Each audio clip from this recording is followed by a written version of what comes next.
Hola, ¿qué tal? Bienvenidos al estudio de bases bíblicas que semana a semana, con el favor de Dios, pues se transmite desde acá, desde Vida Nueva para el Mundo, Tlalnepantla, Estado de México, y con el gusto, con el gozo de tener esa libertad en Cristo Jesús, de poder abrir la Biblia y saber plenamente que el Espíritu Santo habla a nuestro espíritu, seguro, para seguir animándonos, fortaleciéndonos en la oración.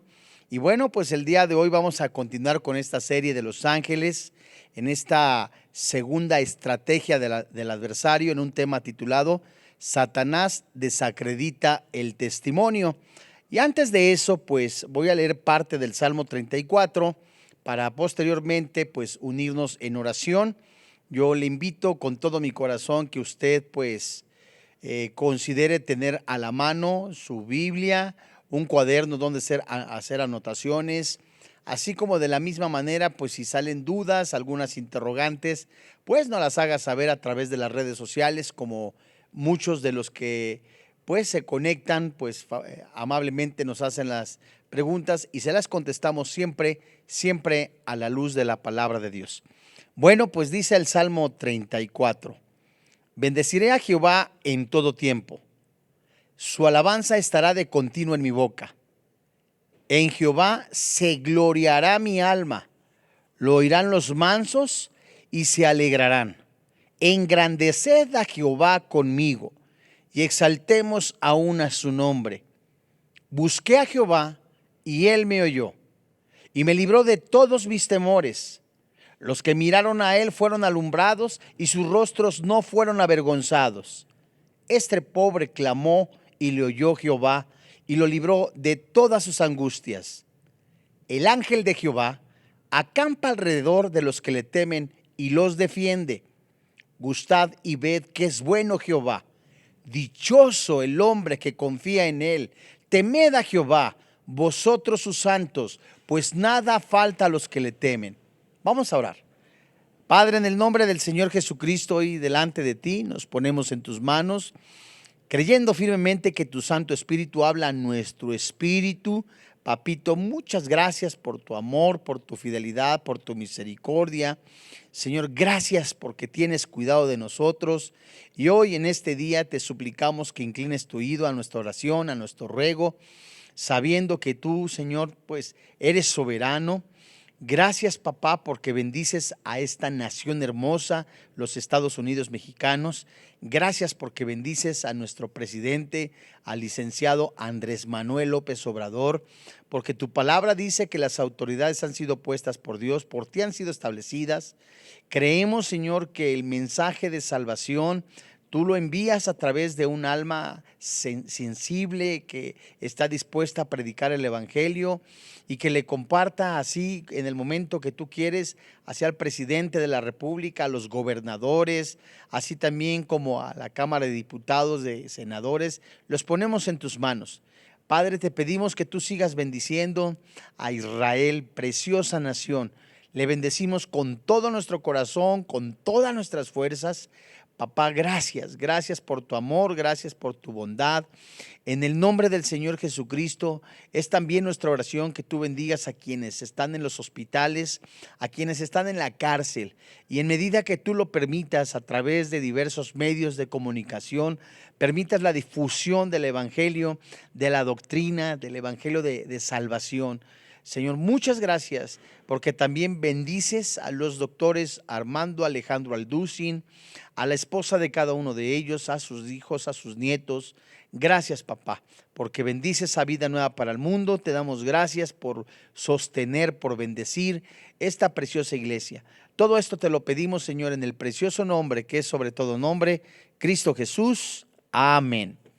Bueno, santos hermanos en la fe, vamos a continuar con esta preciosa serie, esta serie de los ángeles, en una serie que hemos estado desarrollando, estudiando tanto la palabra de Dios, es decir, la Biblia, el origen de la Biblia, cómo se desarrolló, así también como los papiros, la doctrina de Dios, la Trinidad, el pecado, la creación del hombre, los seres angelicales, los ángeles malos, y ese es precisamente en donde estamos desarrollando las intrigas de Satanás. Recordará en sus 4 estrategias.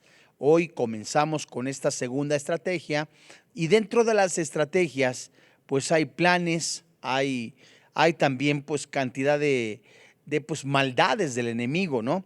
Y bueno, pues Satanás va a tratar de desacreditar el testimonio del pueblo de Dios. Una cosa tenemos que tener presente y no olvidar: que nosotros somos responsables de nuestras decisiones. Nosotros somos responsables de nuestra manera de vivir, nuestro comportamiento.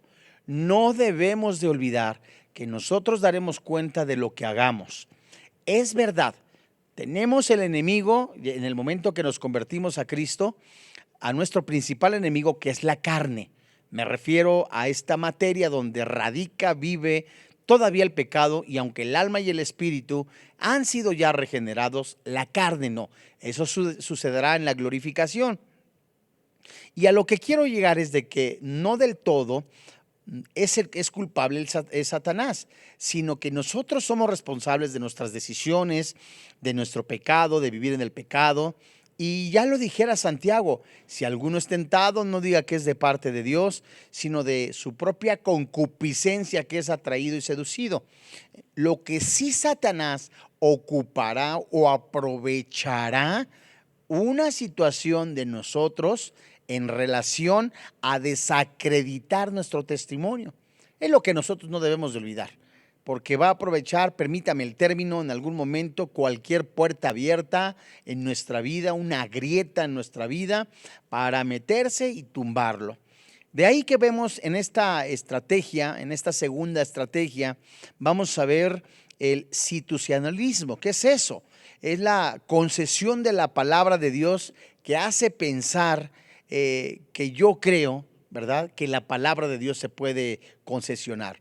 Entonces es un momento en que un cristiano cree poder hacer flexible la palabra de Dios, cree que puede pues acomodar la Biblia como él quiere, cree que en algún momento pues él pues puede de alguna manera pues tapar algunos versículos y no aplicarlos a su vida, y eso es algo peligroso. La concesión de la palabra de Dios hará creer en algún creyente que la palabra de Dios es bastante flexible, como para ceder cuando hay alguna situación que se estime. Vamos a leer en el libro de los Hechos, en el capítulo 5, versículo 1. Hechos capítulo 5, versículo 1, y aunque el párrafo es un poco extenso, vamos a ver cómo dos personas, un matrimonio, Ananías y Zafira, estos creen en algún momento que se puede concesionar o se puede negociar con Dios, engañar al Espíritu Santo. Es algo que pues puede suceder en la vida de algún creyente cuando se olvida de tener comunión con el Señor. Y es algo peligroso. Y Satanás tratará de empañar a través de una situación pecaminosa en algún matrimonio, en alguna vida de algún creyente, tratará de empañar el testimonio no solo de él, sino inclusive de la iglesia. Términos como los que escuchamos cuando alguien desobedece la palabra de Dios, o que en algún momento pues es flexible, dice, bueno, no pasa nada, ¿cierto? Me robo esto, hago aquello y pues bueno, al cabo Dios me perdona. Entonces es sorprendido, y alguna otra persona que no es cristiana podrá decir, mira, ¿y eso que eres cristiano? Se empaña el testimonio, se empaña la vida del creyente y de la iglesia. Tenemos que tener cuidado. Mire, dice Hechos capítulo 5, versículo 1 hasta el versículo 11. Pero cierto hombre llamado Ananías, con Zafira su mujer, vendió una heredad y sustrajo del precio, sabiéndolo también su mujer, y trayendo solo una parte, la puso a los pies de los apóstoles. Y dijo Pedro, Ananías, ¿por qué llenó Satanás tu corazón para que mintieses al Espíritu Santo y sustrajeses del precio de la heredad? Qué interesante. Reteniéndola, ¿no se te quedaba a ti y vendida? ¿No estaba en tu poder? ¿Por qué pusiste esto en tu corazón? No has mentido a los hombres, y dice la Biblia en el versículo 4, parte final, sino a Dios. Al oír Ananías estas palabras, cayó y se murió, expiró, y vino gran temor sobre todos los que lo oyeron. Aguánteme aquí tantito. Ahorita seguimos leyendo. Muchas de las veces cuando vemos que sucede en la vida de algún hermano, en la fe, de algún creyente, algo que sucedió por causa de su pecado, acá dice en el versículo 5 que al oír Ananías estas palabras, cayó y se murió. Y en la parte final del versículo 5 dice que hubo temor sobre los que estaban allí o oyeron. Bueno, pues discúlpeme el término, los mexicanos usamos un término a veces coloquial, ¿no? Sacudió o hizo llamaradas el petate o espantó. En la vida de muchas personas, cuando se ve que cae alguna persona o que ocurrió algo en alguna persona, si éste no ha tenido un genuino arrepentimiento, bueno, pues parcialmente deja de hacer algo. Y lo triste es que cuando no hay un genuino arrepentimiento, lo único que hubo en alguna persona o dentro de alguna iglesia es que se espantó. Recordará el temblor, ¿verdad? O los sismos que ha habido en la Ciudad de México, o ya lejanamente lo que ocurrió en Estados Unidos con relación a las Torres Gemelas. Las iglesias se llenaron. Como en algún momento hubo un terremoto en la Ciudad de México, las iglesias se llenaron. Pasa el tiempo y la gente religiosa que no tiene un genuino arrepentimiento o una búsqueda sincera de Dios, se va enfriando o va dejando paulatinamente a las iglesias y vuelve a su vida normal y común y corriente. Eso no debería de suceder, sino que una genuina búsqueda de Dios debe de ser constante y perseverante. Bueno, vamos a ver el versículo 6. Dice la Biblia: y levantándose los jóvenes, lo envolvieron y sacándolo y lo sepultaron. Pues ya por lo menos ya estamos viendo acá dentro de un cristiano que no perdió la salvación, sino tal como dice Corintios, fue llamado antes de tiempo. Dice el versículo 7, pasado un lapso como de 3 horas, sucedió que entró su mujer, no sabiendo lo que había acontecido. Entonces Pedro le dijo, dime, ¿vendisteis en tanto la heredad? Y ella dijo, sí, en tanto. Y Pedro le dijo, ¿por qué convinisteis en tentar al Espíritu del Señor? He aquí a la puerta, fíjense qué interesante, he aquí a la puerta los pies de los que han sepultado a tu marido y te sacarán a ti. Todavía le están, decimos los mexicanos a veces un dicho, estás viendo y no ves. Dice el versículo 10, al instante ella cayó a los pies de él y expiró, y cuando entraron los jóvenes, dice la Biblia, la hallaron muerta y la sacaron y la sepultaron junto a su marido, y vino gran temor sobre toda la iglesia y sobre todos los que oyeron estas cosas. Bueno, la imagen positiva de la comunidad que comparte sus bienes se ve arruinada por el relato de una pareja que no siguió esta práctica debidamente, ya que retuvo una parte de una ofrenda y a la vez declaró que daba la totalidad a la iglesia. Mentirosos. O sea, ¿cómo se atreven a tomarle el pelo al Señor, al Espíritu Santo? O sea, tampoco es como para yo obligarle y decirle qué pasó con sus diezmos, qué pasó con su ofrenda. No, usted será responsable, yo soy responsable de cada una de nuestras decisiones. Pero lo que no es concesionable y de acuerdo a lo que dice la palabra de Dios es que usted esté o yo esté de alguna manera navegando o con una bandera de piedad, de buena onda y ante la gente y delante de Dios sea otra persona. Este matrimonio estaba diciendo, sí, vendimos en tanto. Bueno, ¿no era tuyo el dinero? ¿No era tuya la propiedad? No, pues sí. Entonces, ¿por qué andas diciendo, decimos los mexicanos, ¿verdad? Dando caravana con sombrero ajeno. O sea, ¿qué necesidad había entonces, pues, de quererte hacer el popular o de quererte hacer el bonachón o quererte sentir el mucho, el que sabes mucho y por lo interior nada que ver? Dicen por ahí, mucho tilín, tilín y nada de paletas. Es importante tener en cuenta el contexto. El incidente está enmarcado por referencias ¿a quién? Al Espíritu Santo. Y el Espíritu estaba muy vinculado con la unidad y la comunión que se manifestaban en Ananías, Zafira, y que abusaron de la comunión a través de un engaño y por lo tanto amenazaron la unidad. Un pésimo testimonio, un mal testimonio delante de la sociedad, delante de la gente, delante de, pues inclusive hasta de los mismos cristianos, trae consecuencias. Pancho López, mira, lo hizo y es cristiano. El hermano Saturnino, ¿verdad? Es un decir.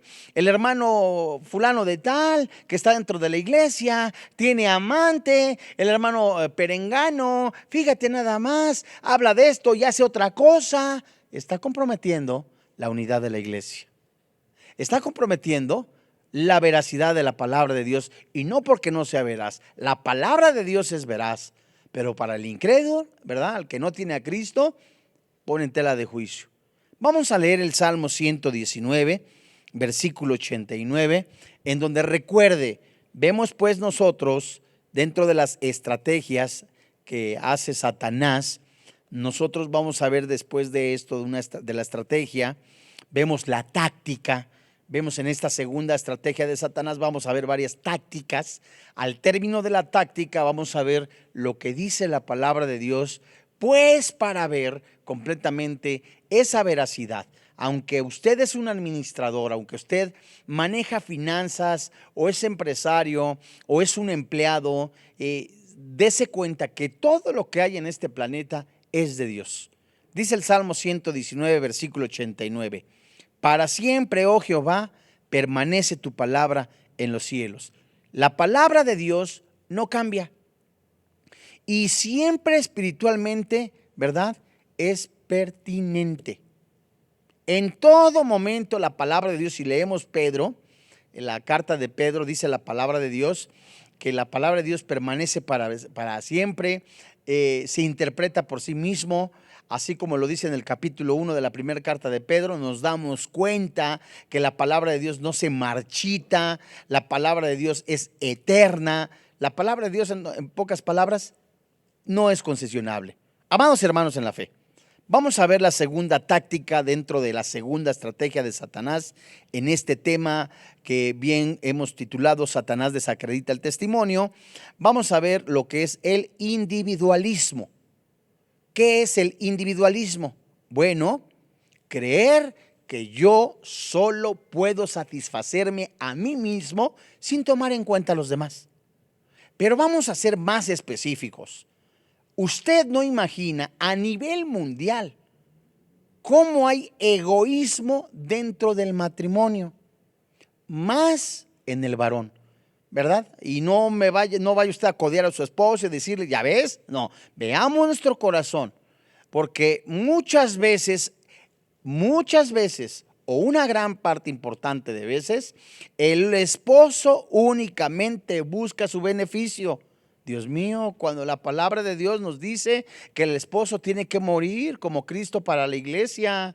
Es increíble que el esposo, tras de haberla regado en algún momento, en lugar de sacar provecho para así decir, me quedo con esto, con aquello, el otro, ella que se las arregle, en lugar de decir, ¿sabes qué? Te lo doy como Cristo a la iglesia.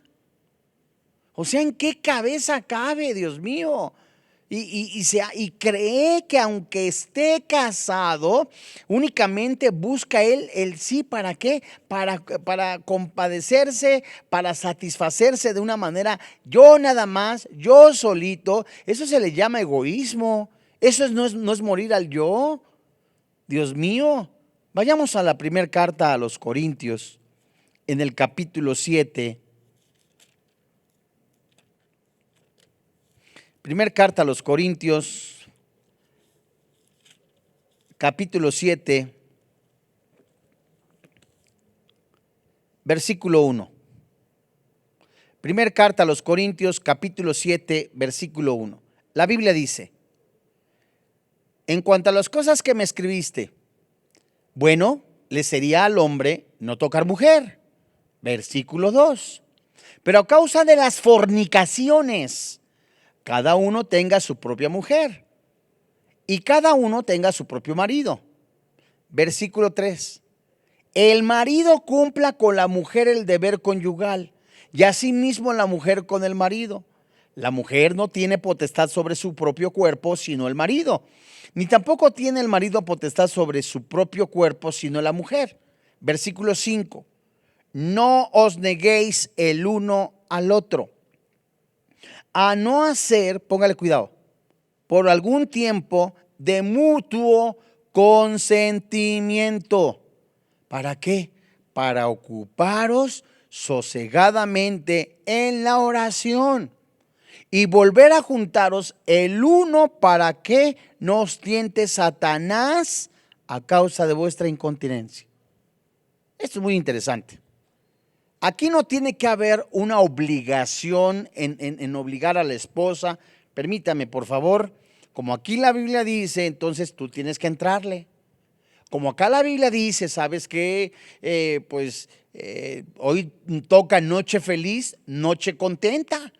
Entonces, el esposo tiene que hacer una labor, ¿verdad?, de coqueteo, de enamoramiento, algo santo, algo hermoso. No es un utensilio en donde se usa nada más y se satisface a sus anchas el esposo o la esposa, ¿verdad? Hay casos en los que hasta el esposo casi viola a la esposa. No es ese, no debe de ser así, amados hermanos en la fe. Tiene que haber mucho cuidado, dice primera carta de Pedro, capítulo 3, versículo 5 hasta el 7, cómo el esposo tiene que amarla, ¿verdad? Tiene que tratarla como a vaso más frágil, tiene que llevarla al aposento, ahí al lecho, ¿verdad? Algo hermoso, precioso y muy interesante. Dice el versículo 3. La mujer no tiene, 4, no tiene potestad sobre su propio cuerpo, sino el marido. Ni tampoco tiene el marido potestad sobre su propio cuerpo, sino la mujer.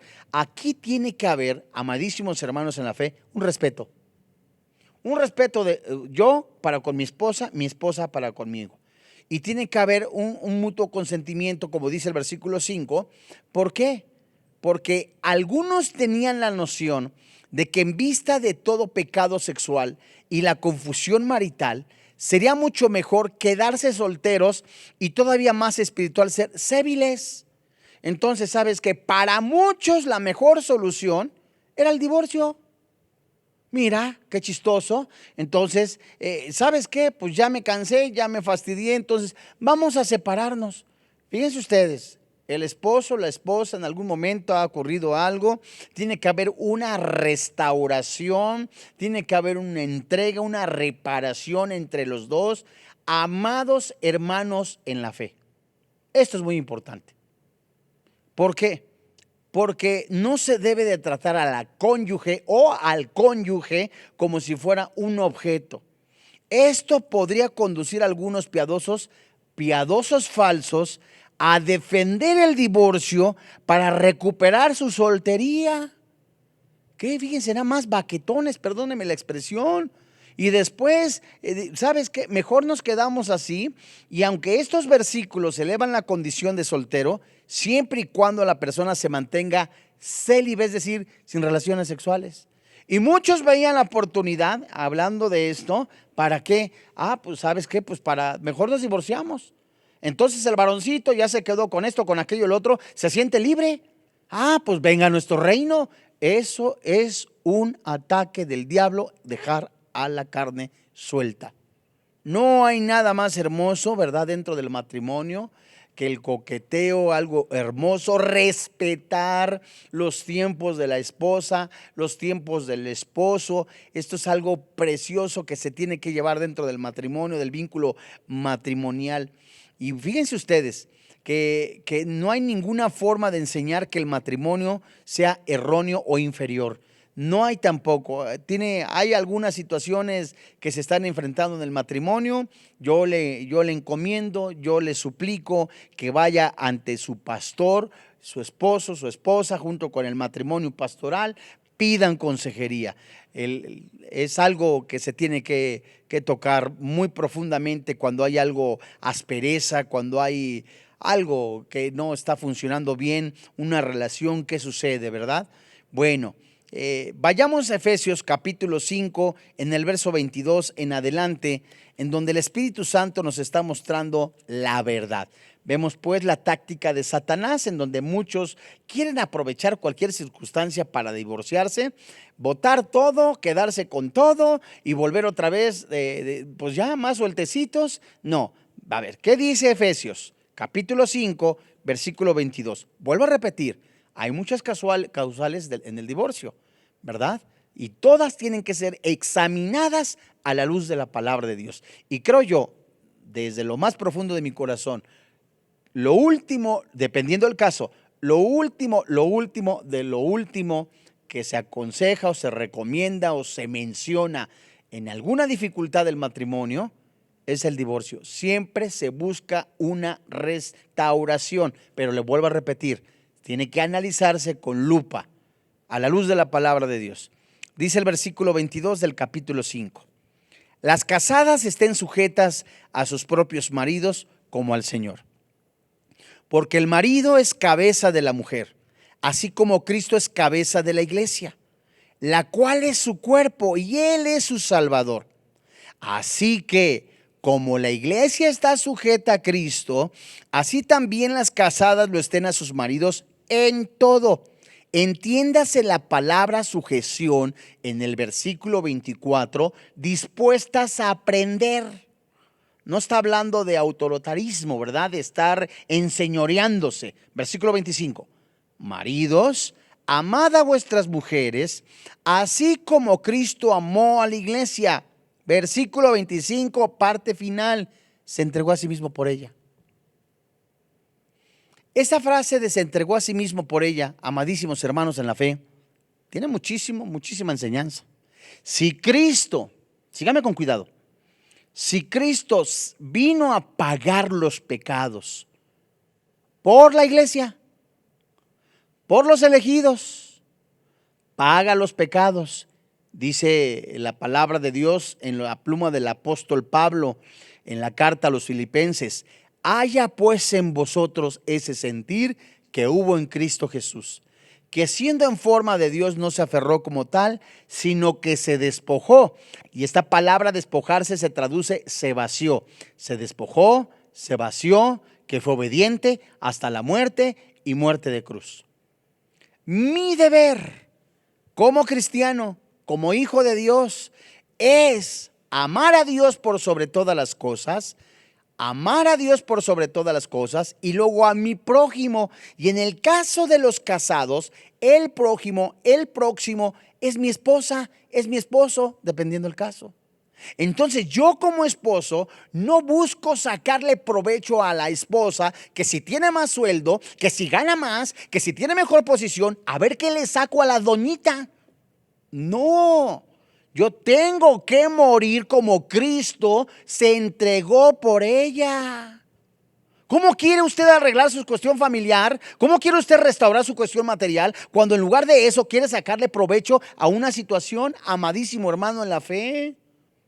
Cristo en la cruz murió por obediencia, por amor. El esposo se entrega por la esposa, por amor, sea cristiana o no sea cristiana.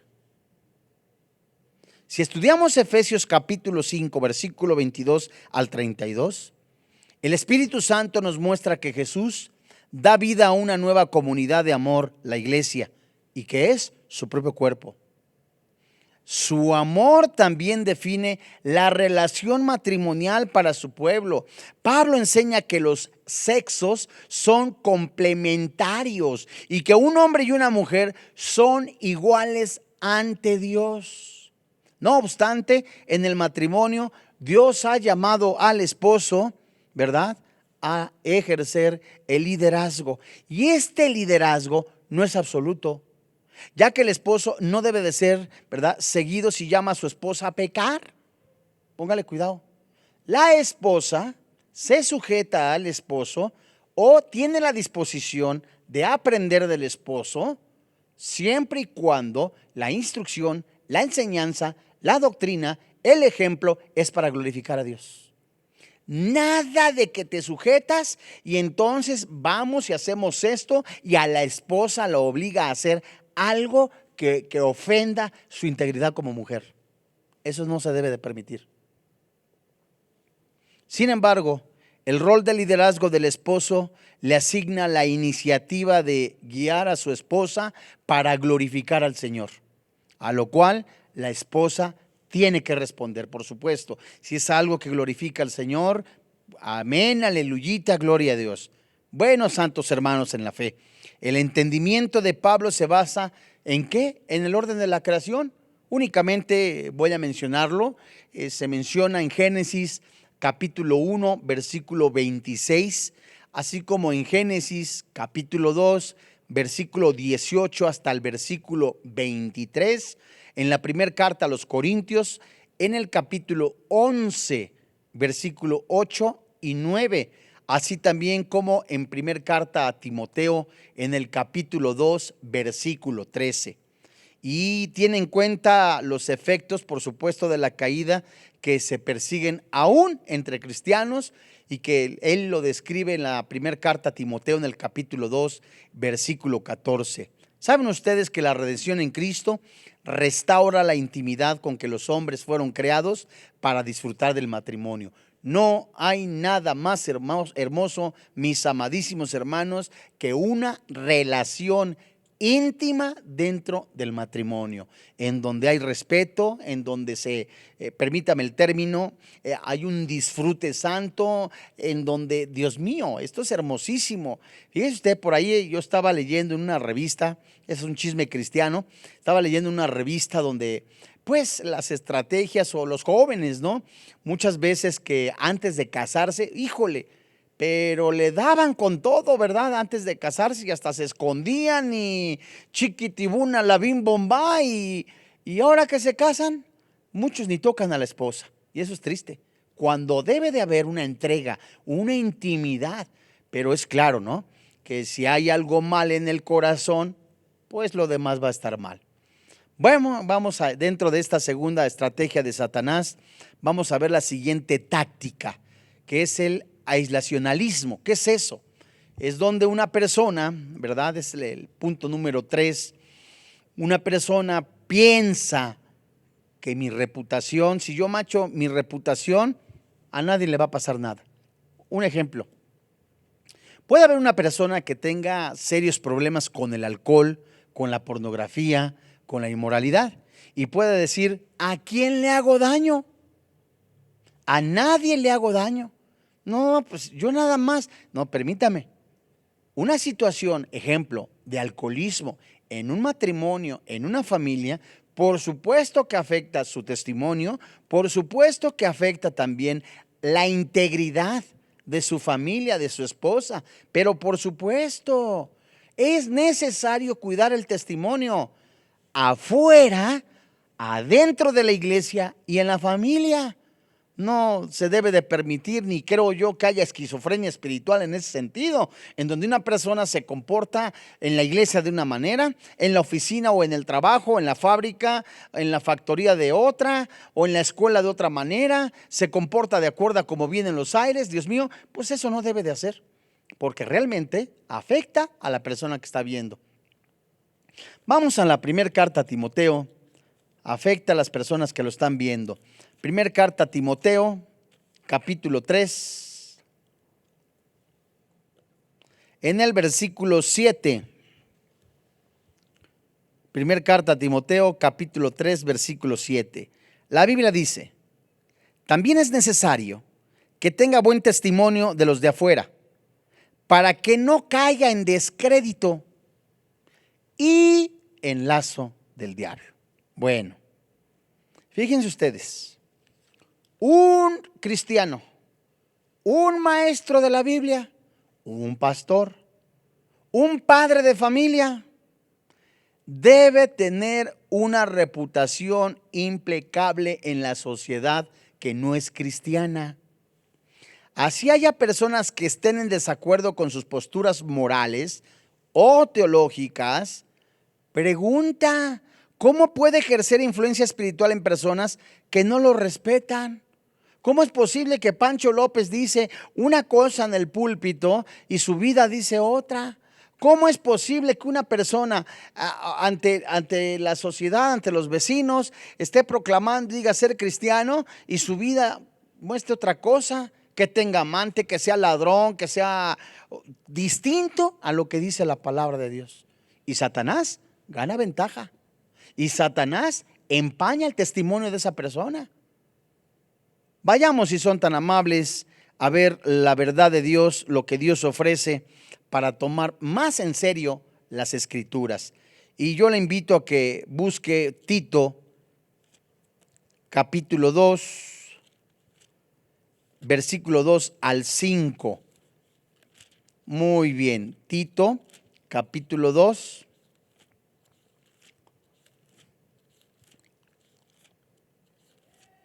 Tito, capítulo 2.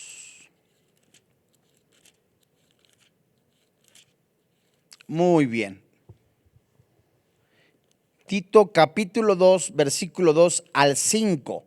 La Biblia dice que los ancianos sean sobrios, serios, prudentes, sanos en la fe, en el amor, en la paciencia. Las ancianas asimismo sean reverentes en su porte, no calumniadoras, no esclavas del vino, maestras del bien, que enseñen a las mujeres jóvenes a amar a sus maridos y a sus hijos. Versículo 5, a ser prudentes, castas, cuidadosas de su casa, buenas, sujetas a sus maridos, para que la palabra de Dios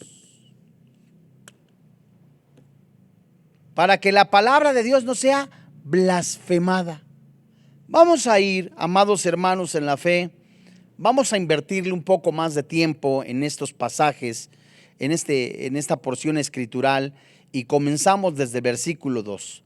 Que los ancianos, bueno, el pueblo de Dios debe de conocer la verdad que conduce a una salud espiritual plena. No solo agradar a Dios, sino también para tener un testimonio eficaz ante los que no son creyentes. En otras palabras, lo que se predica, que se viva, exterior e interior. Entonces, el llamado es aquí en el versículo 2, primero, que los ancianos. ¿Quiénes son los ancianos? ¿Las personas de mayor edad? No. Pablo usó este término para referirse a sí mismo como maestro, como una persona docta, una persona maestra, con experiencia, un maduro en la palabra de Dios. Y desde que fue mayor de 60 años, se refiere a la edad, cierto, avanzada, pero es un término diferente aquí que se traduce anciano, con referencia a un oficio ministerial. Entonces, la palabra anciano no se refiere a una persona mayor de 60 años, sino a algún pastor, ministro, maestro de la palabra de Dios. Le dice que sean serios. ¿A qué se refiere serios? A que siempre estén cuadrados con el ceño fruncido y que no digan ja, ja, ja, je, je, je, ji, ji, jo, jo, jo. No, no se refiere a eso. Se está refiriendo a que sea honesto. La palabra serio no quiere decir que su temperamento, que si es agradable, está sonriente. Ahora la palabra, vayamos al... No se refiere a eso. Se refiere, es la palabra 4586 en su diccionario griego y se escribe semnos. Se traduce honorable, venerable, serio, honesto, que también se puede traducir reverente. Entonces es una persona educada, es una persona honesta, es una persona honorable, venerable. Entonces, en otras palabras, es una persona que transmite respeto. Qué interesante. Y es un requisito que no se limita a la reverencia a Dios. Aquí se supone que se refiere a personas honorables, solemnes. Deben de ser sensibles, sensatos y saludables en su vida espiritual. Entonces, fíjense ustedes, el engaño, la trampa de Satanás es hacer creer que no pasa nada si tu testimonio es de una manera, de otra. Bueno, pues entonces puedo decir albures, puedo decir majaderías, llego a la hora que me da la gana, hago lo que yo quiera, pues total, al fin, palabra. No, tiene que ser una persona seria, respetable, una persona reverente, sensata. Es lo que dice aquí la Biblia. Y ahora se refiere en el versículo 3 a las ancianas, aquellas mujeres que ya no tienen la responsabilidad de criar hijas, con una edad alrededor de los 60 años. ¿Qué les dice Pablo a las ancianas? Que sean reverentes. Esta palabra reverente viene del griego, es la palabra 2412 en su diccionario griego, y esta palabra que aparece en su diccionario se traduce del griego giroprepes, se traduce reverente, es decir, respetable, ¿verdad? Entonces, el llamado es tanto para varones como para varonas, para hombres, para mujeres, que sean reverentes. A eso se refiere. No se está refiriendo a un estado emocional, sino a una seriedad en vivir, en practicar, en testificar la palabra de Dios. Dice que no sean calumniadoras. Este término se emplea en 34 ocasiones para describir a Satanás, el calumniador, quien es un calumniador más grande que existe. Entonces, un anciano, una anciana no debe de ser un calumniador, alguien que habla mal de otros, sino que tiene que ser, en este caso, maestras del bien. Es decir, deben de practicar, enseñar todo lo que agrada a Dios. Biblia, la palabra de Dios, de acuerdo a lo que dice Tito capítulo 1, versículo 16, que solo menciono. ¿Qué dice el versículo 4? Que enseñan a las mujeres jóvenes a amar a sus maridos y a sus hijos. Esta frase, que enseñan a las mujeres jóvenes, ¿a qué se refiere que enseñen? Siéntate y te voy a enseñar los 5 pasos para que tú respetes a tu marido.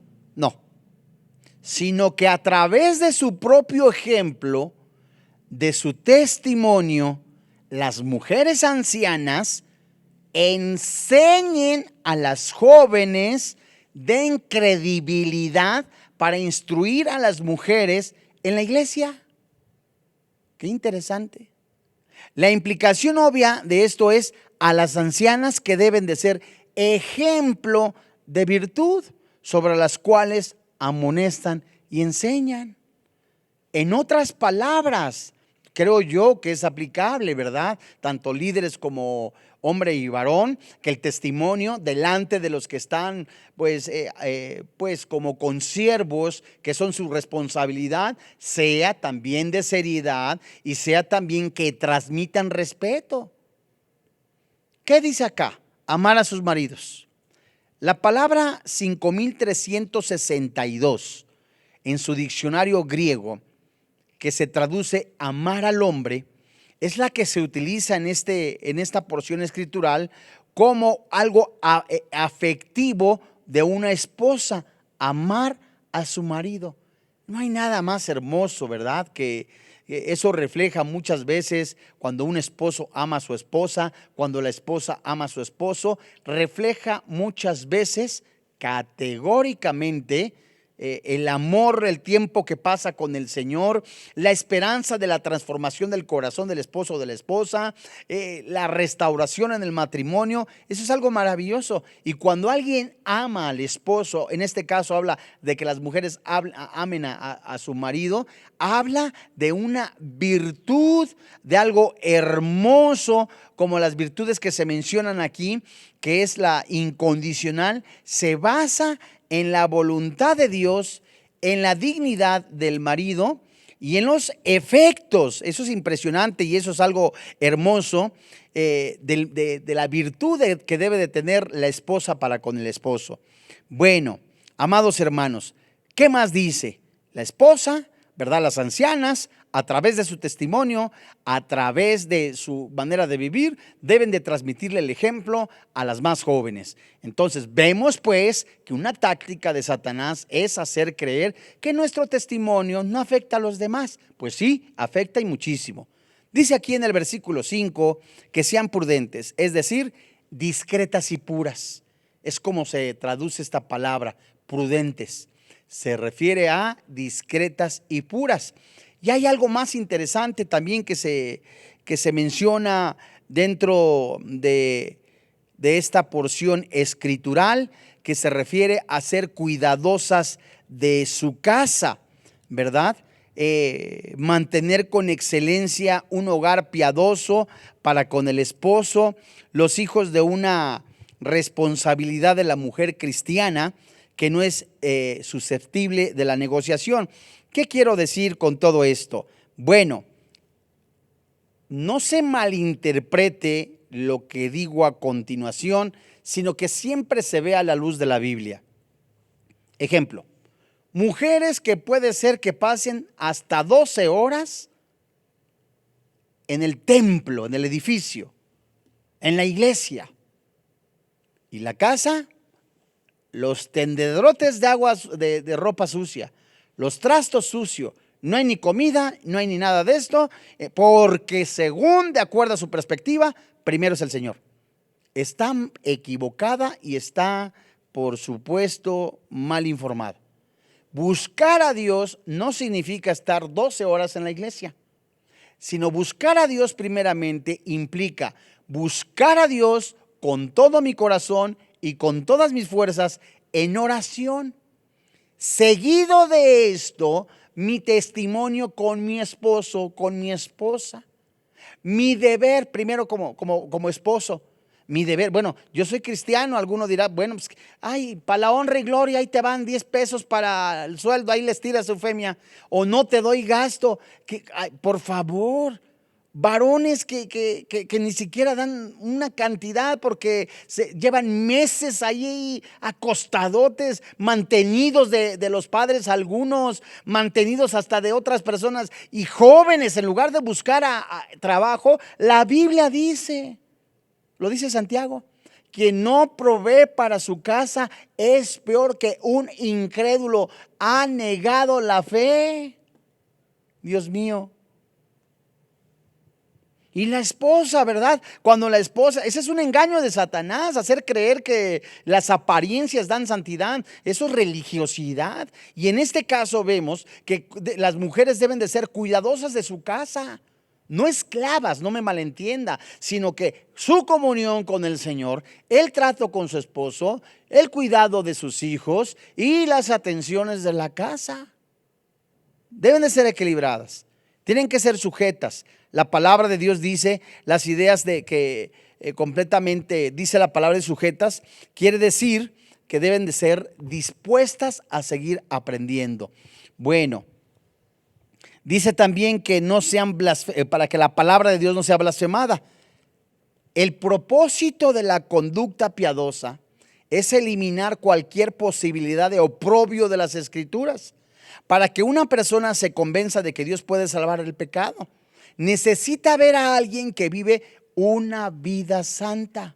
Si los cristianos afirman creer en la palabra de Dios, pero no la obedecen, la palabra de Dios es deshonrada. Válgame Dios. Muchos han escarnecido a Dios y su verdad a causa de la conducta pecaminosa de los que afirman ser cristianos. Vamos, piedras de tropiezo. Oye, Dios mío, ¿en qué cabeza cabe que pienses tú que lo que dices, que lo que haces no afecta a los demás, cuando ya Dios conoce tu corazón y sigues de alburero, sigues de grosero, golpeas a la esposa, eres un tranza y dices tú, no afecta? Santo Cristo crucificado, santos hermanos en la fe.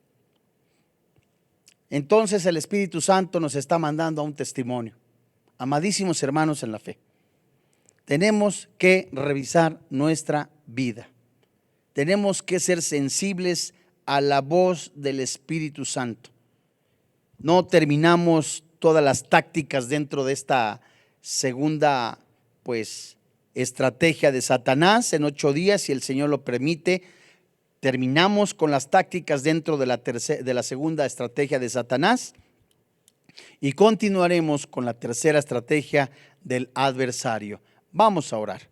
Padre, en el nombre del Señor Jesucristo, hoy delante de ti, nos ponemos en tus manos, creyendo firmemente que le damos las gracias. Que Dios le bendiga, que tenga paz.